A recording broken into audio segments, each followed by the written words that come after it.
Am I wrong for storming off from my sister's wedding after she dead-named my son? I'm a 45-year-old single father of 3. Their mom died 10 years ago. I have 3 sons, 17-year-old Andrew, 15-year-old Connor, and 14-year-old Max. Connor was born female. He is trans. He came out as trans 5 years ago and has now socially transitioned, but not yet physically.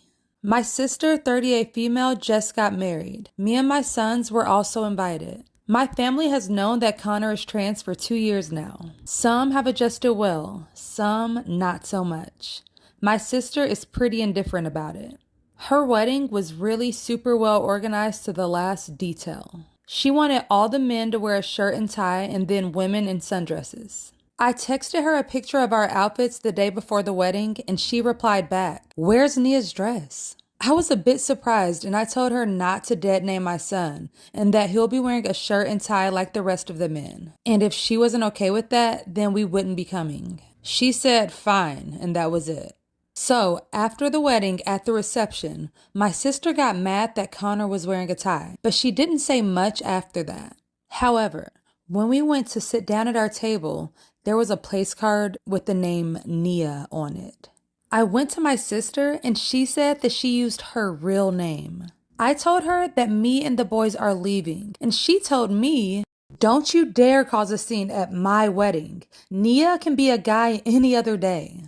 I called her a bigot and we left. Now my whole family says that I ruined my sister's wedding and that I should apologize.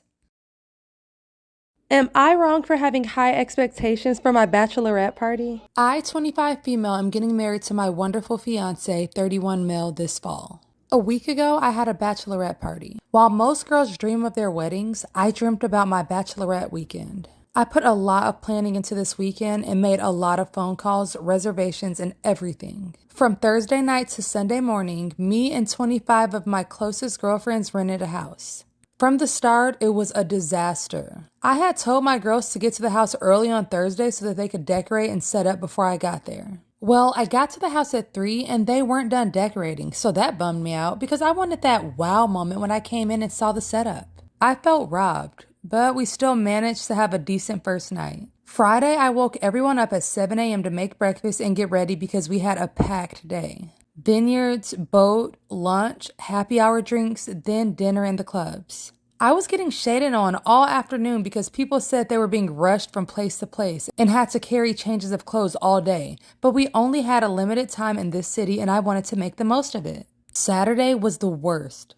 We had brunch at 9 a.m. and no one was awake in time, so it ended up only being me and a few of my loyal bridesmaids. We went shopping after for a few hours, and when we got back to the house, no one was even apologetic, even though I was close to tears all day. The last straw for me was later that night when we were going to dinner and nobody was wearing the matching shirts that we got for the weekend. People wanted to wear their own stuff, but that's not what we agreed on, even though my maid of honor notified everyone. At that point, I said, fuck it. This weekend was ruined, and I locked myself in my room to cry. And the worst part was, when I came out a few hours later, half of the girls had gone out anyways, without me, aka the actual bride. Oh my gosh, I'm getting so pissed reading this story. This woman. I ended up driving home early on Sunday and left the house a mess for the girls to pick up because I was so upset. Now it's been almost a week and no one has really texted me except for some bridesmaids and the maid of honor. Now I know I sound bridezilla-ish, but these were supposed to be my friends and we were supposed to celebrate me all weekend. I honestly felt neglected and I'm really upset. I understand that these expectations may seem like a lot, but I made my expectations clear to the group and they just let me down so bad. So tell me, am I the asshole? So Reddit did its thing and they literally flamed this bridezilla in the comments and she made an edit. Here's what it says.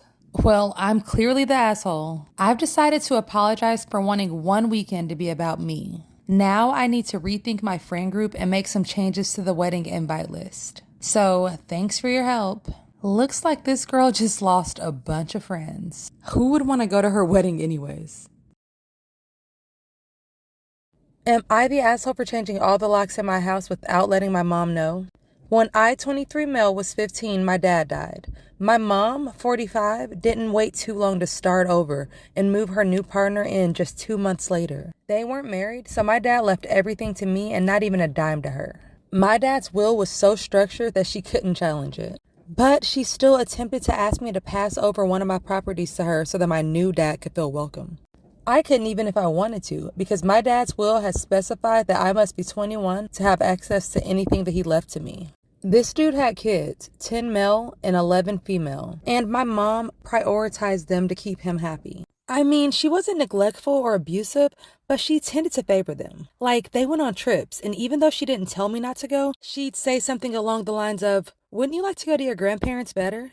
I mean, I'm not stupid. I know she didn't want me there. When I turned 17, she asked me to leave my own house because I kept fighting with her dude. And I also reminded him of whose house it was when he wanted to play man of the house. My grandparents told me to avoid confrontation, so I went to live with them. My mom would visit me often and tell me how much she loved me, but that she needed me to keep the peace at home. After college, I decided to check my properties and also the one that my mom was living in. I wanted to renovate it to rent it since it's a good one and it can help me afford my master's. Part 2 gets so bad. After college, I decided to check out the property that my mom was living in because I wanted to renovate it and rent it out because it's a good house and I know it'll help me be able to afford my master's. I went there to inform my mom, but no one was there. Later, I found out that they went on vacation. I called her, but she didn't answer, so I proceeded to change the locks. The main reason I did this was to officially take possession. They arrived yesterday and couldn't get in. Of course, they called me, but I wasn't in town. I went today because some renovation work was going to start in a few weeks. I was in the backyard and my mom came in furious. She was yelling at me saying, "How dare I do that to her?" We talked and I let them know that they have 2 weeks to leave. Her husband, who's unemployed, he likes to say self-employed, was furious. My mom and her stepdaughter started crying because the girl is pregnant. I'm sorry, but I had made up my mind already. My mom's whole family is shaming me, but I need to know what an unbiased person would think. My mom called today asking if we can talk. At this point, I don't know if I should cut her off or reason with her. So, am I the asshole in this situation? All I have to say is that unless the mother did something really messed up, I have no idea why the father had such spite towards the mother of his child. I mean, it was the family home. And yeah, I know she moved on to a different guy pretty quick, but clearly the dad didn't care about her before he died because he wrote her out of the will. And he made sure that his son would not be able to help her even if he wanted to. So yes, I do think the mom made some pretty big mistakes with her son, but to me it just seems like the dad used his will to turn the kid against his mom. Am I the asshole for not canceling my wedding after the death of my father-in-law? I, 26 female, am getting married in less than 2 weeks. My father-in-law passed away 2 weeks ago because of lung cancer after 3 months of hospice care. In my husband's family, it's customary to have 100 days without any kind of celebrations as a mourning.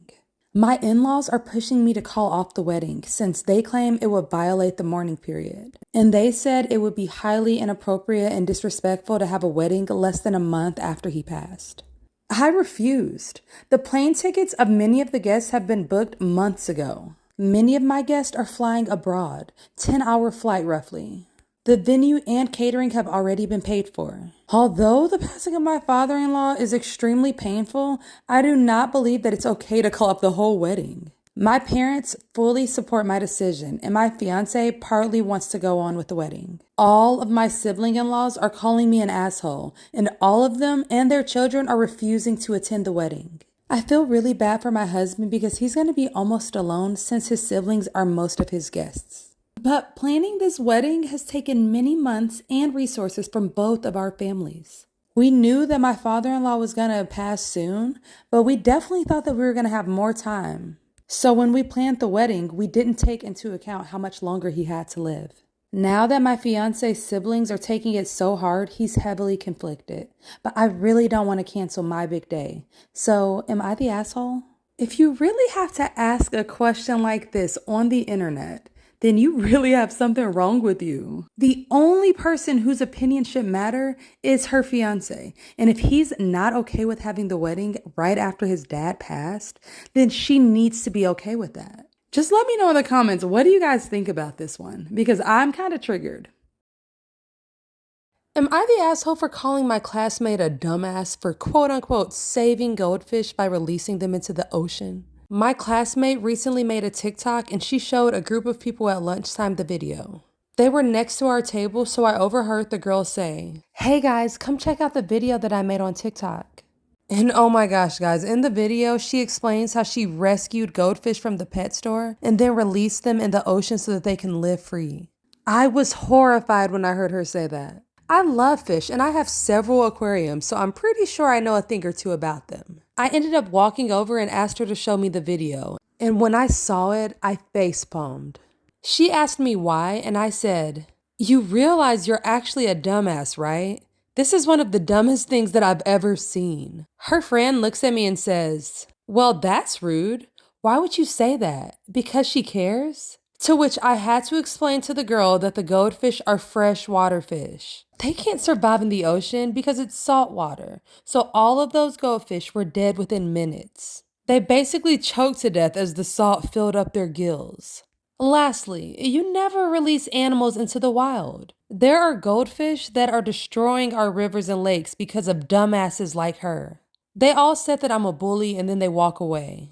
I later get called into the principal's office, who told me that I was expected to apologize.